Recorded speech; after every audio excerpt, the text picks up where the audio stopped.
Assalamualaikum warahmatullahi wabarakatuh. Waalaikumsalam Waalaikumsalam warahmatullahi wabarakatuh. Wabarakatuh. Gimana kabarnya anak-anak? Alhamdulillah baik. Baik, Bu. Bagus, Mbak Tati. Bagus, Mbak Ukti. Ya, walaupun ini sudah jam terakhir, masih semangat untuk mengikuti pelajaran. Siap. Ya, harus kan tadi habis jajan, ya kan? Sudah wareg, nanti kita mulai lagi pembelajarannya. Ya, sebelum dimulai, seperti biasa, mari kita awali pembelajaran kali ini dengan doa. Semoga dengan doa tersebut, pembelajaran kali ini memberi keberkahan bagi kita semua. Silakan Pak Sidik untuk memimpin doa, nggih. Monggo. Ya. Ya, mari kita awali pembelajaran ini dengan berdoa bersama teman-teman. Berdoa mulai. Bismillahirrahmanirrahim. Berdoa selesai. Ya, terima kasih Mas Sidik. Selanjutnya saya akan ngabsen satu persatu, nggih. Ya mungkin tadi di pelajaran sebelumnya ada anaknya, tapi mungkin kan setelah istirahat ada satu atau dua anak yang nggak masuk, kan ada itu biasanya. Ya, saya absen satu persatu ya. Ya, Mbak Ukti ada, Mbak Ukti? Hadir Bu, Hadiro. Hadiro ya. Mas Mulyono? Hadir. Oke, alhamdulillah hadir semua ya. Ya, Bu. Sebelum kita mulai pembelajarannya, saya pengen tahu apakah kalian masih ingat pembelajaran yang lalu, minggu yang lalu. Kita belajar tentang apa? Ayo silakan Mas Akrom, mungkin bisa? Ya, Bu. Masih ingat? Bu, kemarin minggu lalu itu kita belajar makanan dan minuman yang halal, Ibu. Iya, pinter sekali Mas Akrom. Berarti tadi malam saya yakin Mas Akrom belajar. Dan saya yakin yang lain juga seperti itu. Pinter sekali. Kemarin kita sudah membahas tentang makanan dan yang halal dan haram. Pengen tahu lagi dong, apakah hanya Mas Akrom saja yang semalam belajar? Coba Mbak Tati. Mbak Tati, halo? Ya, Mbak Tati. Halo. Coba Ya. disebutkan Mbak makanan yang haram. Yang Tiga saja ya. Oh iya, Bu. Contohnya Ya. ada daging babi. Ya, betul.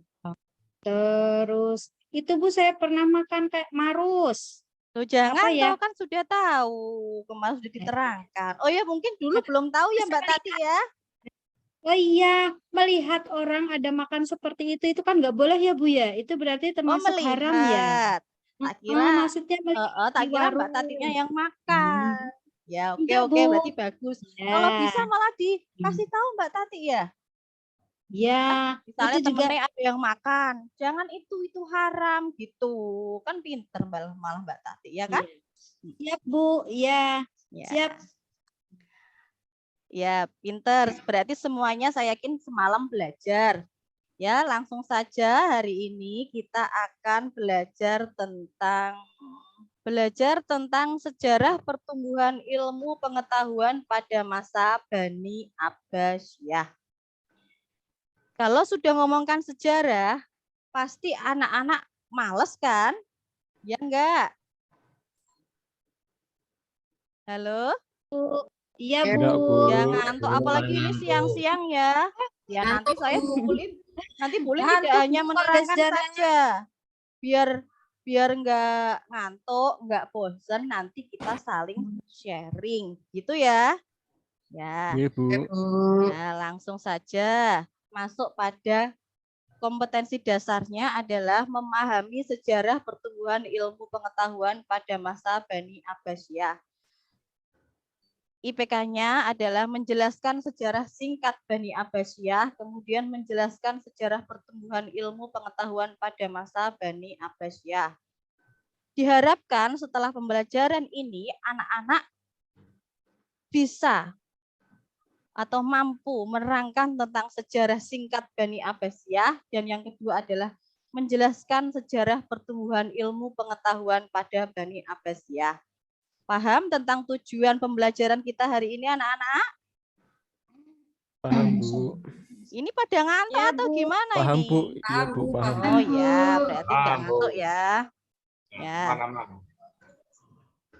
Ya, langsung saja sebelum dimulai pembelajarannya, mungkin ada yang tahu atau pernah dengarlah dari berita-berita atau dari mungkin kalian nonton di YouTube tentang Bani Abbasiyah itu apa, siapa, dan kapan, di mana itu sih?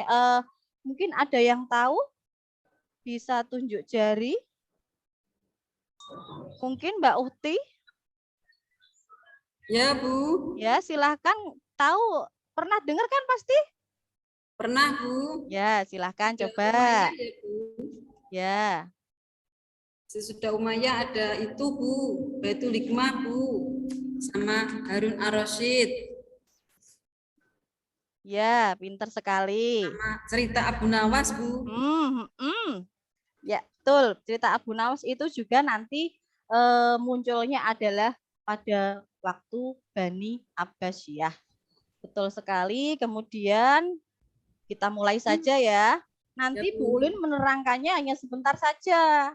Hanya ini membuka dan memoderasi kalian saja.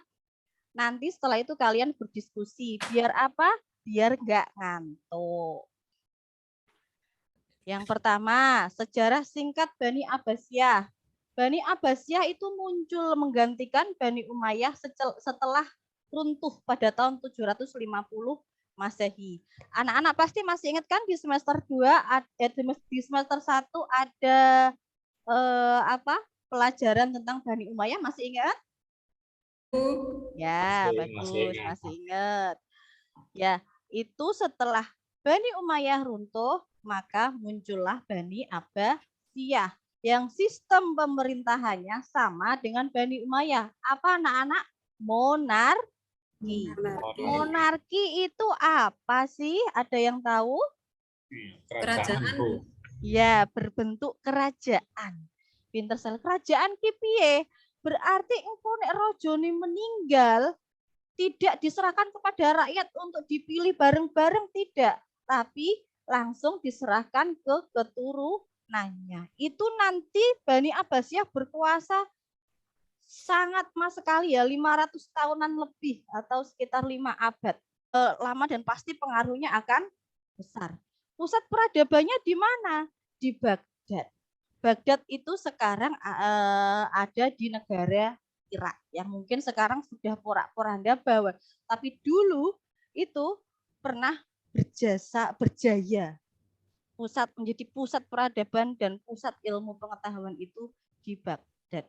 Puncak popularitas atau keemasan dinasti ini berada pada zaman Khalifah Al-Mahdi, Harun al-Rasyid, Al-Ma'mun, dan Al-Mu'tasim. Keempat khalifah itu bisa dikatakan sebagai golden age, tapi nanti Bu Ulin akan lebih membahas tentang keilmuan karena nanti di pertemuan pertama ini kita masih membahas secara umum ya anak-anak, Bani Abbasiyah secara umum serta pertumbuhan ilmu pengetahuan secara umum. Tapi nanti kita setelah pertemuan ini, pertemuan selanjutnya kita akan membahas tentang ilmu-ilmunya apa saja, tokoh-tokohnya siapa saja. Lah itu makanya saya akan lebih membahas tentang Harun al-Rasyid. Selanjutnya, para ahli membagi masa pemerintahan Bani Abbasiyah menjadi 5 periode. Yang pertama, tahun 750 Masehi sampai 847 Masehi disebut periode pengaruh Persia pertama, karena sangat dipengaruhi oleh Persia. Dan selanjutnya bisa dilihat sendiri di PPT ya, nanti bisa dibaca. Ya, ada periode keempat dipengaruhi oleh Bani Saljuk, kemudian ada masa khalifah bebas dari pengaruh dinasti lain. Ini mulai ada ini apa? Khalifah kecil-kecil, kemudian diakhiri dengan serangan dari bangsa Mongol sampai runtuhnya kekuasaan Bani Abbasiyah itu di periode ke-5. Sampai sekarang sampai sini paham anak-anak? Paham, Bu. Ya. Pinter. Selanjutnya kita masuk pada sejarah pertumbuhan ilmu pengetahuan pada masa Bani Abbasiyah. Pada masa Bani Abbasiyah, kehidupan peradaban Islam sangat maju, sehingga pada masa itu dikatakan sebagai zaman keemasan Islam selain saat zaman Rasulullah. Kaum muslimin telah menggapai puncak kemuliaan dan kekayaan, baik itu di bidang kekuasaan, politik, ekonomi, dan terlebih lagi dalam bidang kebudayaan dan ilmu pengetahuan. Baik pengetahuan tentang ilmu agama dan ilmu pengetahuan umum mengalami kemajuan yang sangat pesat. Makanya waktu itu Baghdad menjadi pusat pendidikan. Dibangun sekolah-sekolah, universitas yang bangsa Barat itu kiblat keilmuannya pernah berkiblat ke Bani Abbasiyah ini, kan luar biasa. Jadi nanti kitab-kitabnya yang berbahasa Arab itu diterjemahkan ke dalam bahasa Latin mungkin pada saat itu. Selanjutnya, salah satu yang concern terhadap kemajuan pengetahuan tersebut adalah Harun al-Rasyid. Beliau mendirikan lembaga ilmu pengetahuan yang diberi nama Baitul Hikmah sebagai pusat penerjemahan, penelitian, dan pengkajian ilmu perpustakaan, serta lembaga pendidikan. Ya, Mbak Okti, ada yang namanya Abu Nawas. Lah, di waktu Khalifah Harun al-Rasyid inilah Abu Nawas muncul. Ada juga yang namanya apa? Cerita 1001 Malam. Alfu Laila wal Laila yang dalamnya ada Aladin dan lain sebagainya. Itu juga muncul pada masa kekuasaan Khalifah Harun al-Rasyid. Makanya Baghdad disebut dengan negeri 1001 malam karena di situ menjadi pusat kekuasaan pusat peradaban Islam saat itu. Dan selain tadi didirikan Baitul Hikmah, juga didirikan Majelis Munazarat, yaitu suatu tempat berkumpulnya para sarjana muslim untuk membahas ilmu pengetahuan. Para sarjana muslim diberi kebebasan berpikir atas ilmu pengetahuan tersebut. Jadi saat itu para ilmuwan atau yang punya ilmu itu benar-benar dirumat oleh pemerintah Bani Abbasiyah. Semuanya disokong soal keuangan dan lain sebagainya agar meneliti tentang pengetahuan biar pengetahuan bisa lebih maju dan sebagainya.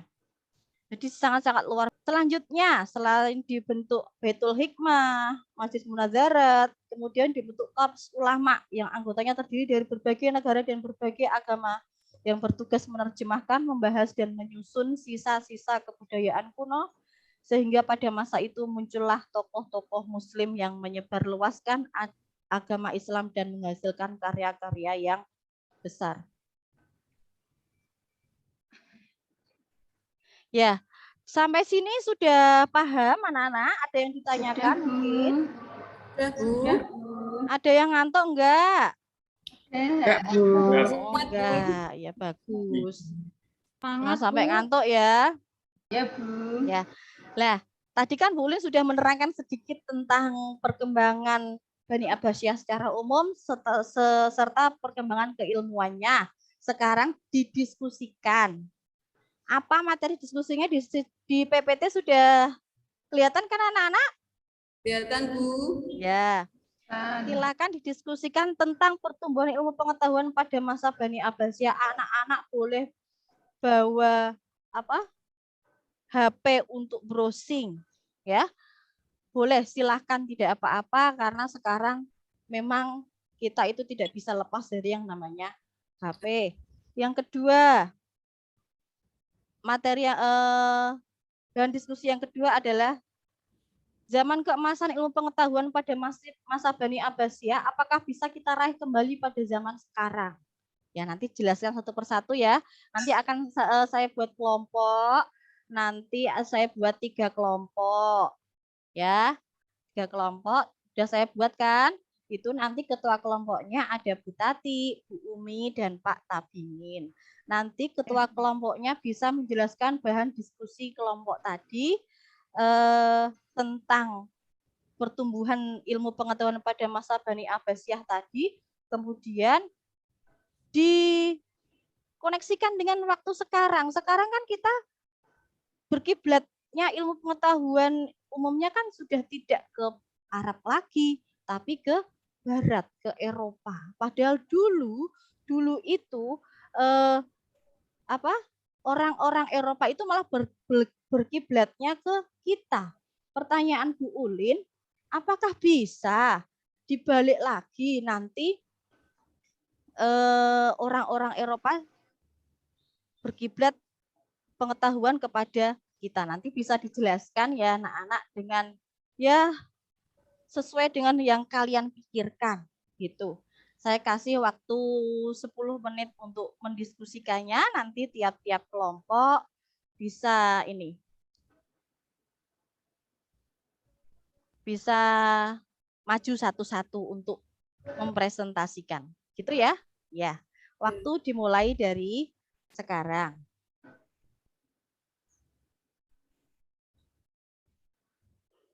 Ya, waktu habis ya anak-anak. Ya. Ini nanti satu persatu kelompok harus menerangkan tentang bahan diskusi tadi di depan teman-temannya, kemudian teman yang lain bisa menanyakan apa yang kurang paham, gitu ya.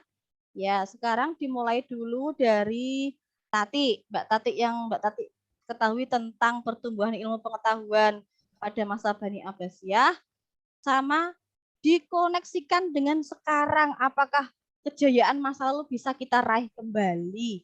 Kalau bisa itu syarat-syaratnya gimana dan sebagainya. Silakan Mbak Tati bisa dipresentasikan. Ya Bu. Ya. Dari hasil kelompok kami, di kelompok ya, kami. Bagus sekali Mbak Tati. Ya, ada kelompok lain yang tanya. Udah paham semua kayaknya ya? Paham, Bu. Ya, selanjutnya kelompok 2, Bu Umi. Ya, Bu. Dari kelompok kami, yakni ya tentang pertumbuhan ilmu pengetahuan pada masa Abbasiyah. Ya, pinter sekali Mbak Umi. Bagus sekali. Selanjutnya kelompok 3, Mas Tabingin. Ya Bu, ini Ya. hasil dari diskusi kami kelompok 3 yang pertama. Tentu itu lewat proses yang panjang Bu, karena ada 37 khalifah yang bisa saya sampaikan. Terima dari kasih. ketiga kelompok ini sudah sangat bagus ya, sudah bisa menjawab semuanya dan sebagian besar optimis untuk bahwa kita pun bisa kembali ke kejayaan masa lalu begitu. Selanjutnya ini tadi adalah saya sekalian menilai kalian tentang afektifnya ya, keaktifan di diskusi dan lain sebagainya itu tadi sudah saya observasi, saya nilai gitu. Kemudian masuk pada penilaian kognitifnya. Ini Bu Ulin punya lembar kerja peserta didik. Ya, sudah kelihatan di PPT ya, Cah? Nah, Ya, Bu. itu silahkan dijawab, terus kemudian ditulis jawabannya. Saya kasih waktu 10 menit, nanti kalian terus mengumpulkan ke saya. Nanti dari situ saya bisa melihat apakah kalian sisi kognitifnya sudah tercapai apa belum. Gitu ya. Ya, silahkan bisa dipersiapkan alat tulisnya. Siap. Ya. Sudah, terima kasih. Selanjutnya, tugas selanjutnya, ini kan sudah semua, anak-anak sudah paham semua kan tadi yang kita diskusikan sesiang ini? Sudah, Bu. Ya, sudah. Adalah tugas di rumah. Ini tentang psikomotorik kalian. Kalian rincian tugasnya di sini sudah ada kompetensi dasarnya, IPK-nya, kemudian rincian tugasnya adalah tontonlah tayangan tadi ya tentang sejarah perkembangan ilmu pengetahuan pada masa Bani Abbasiyah. Analisis tayangan PPT tadi, kemudian buatlah laporannya hasil analisis tersebut. Yang nanti penilaiannya ini kelihatan, Cah? Ya, Bu. Kelihatan, Ya. Bu. Kelihatan. Ini penilaiannya, rubrik penilaian Bu Ulin itu nanti yang akan Bu Ulin nilai adalah tujuan penyusunan laporan apakah ada atau tidak. Ini nanti sudah ada skor-skornya mulai 0 sampai 5. Jadi tolong benar-benar dikerjakan ya anak-anak. Ya, Bu. Ya, laporan analisisnya diserahkan selambat-lambatnya 1 minggu setelah pemberian ini. Berarti ini hari apa? Selasa. Selasa, berarti nanti paling lambat Selasa depan sudah ada di tangan Bu Ulin. Itu untuk mendapatkan nilai psikomotorik kalian. Gitu? Paham anak-anak? Ya, Bu. Ya, alhamdulillah kalau paham. Kalau sudah paham semua, saya akhiri pembelajaran kali ini. Sebelum saya akhiri, saya pengen dengan pembelajaran kali ini, selain kalian paham tentang sejarah perkembangan ilmu pengetahuan pada masa Bani Abbasiyah, tidak hanya sekadar paham saja, tapi memberi motivasi kepada kalian bahwa, oh ternyata pendahulu saya itu juga luar biasa, ya. Keilmuan mereka itu luar biasa, bahkan menjadi kiblat pengetahuan pada saat itu. Lah dari motivasi itu Bu Ulin pengen kalian rajin belajar. Hal yang paling bisa kalian lakukan saat ini adalah rajin belajar, nggak usah mikir tekan dindi, nggak usah ya. Rajin belajar, dengan rajin belajar itu kalau semuanya rajin belajar, maka keilmuan kita pun akan meningkat, terutama keilmuan untuk umat Islam. Begitu ya anak-anak? Ya, Bu. Ya, dah. Ya, terima kasih. Saya akhiri. Apabila Bu Ulin punya salah saat tadi ada pembelajaran, Bu Ulin minta maaf yang sebesar-besarnya. Assalamualaikum warahmatullahi wabarakatuh. Waalaikumsalam. Waalaikumsalam warahmatullahi wabarakatuh.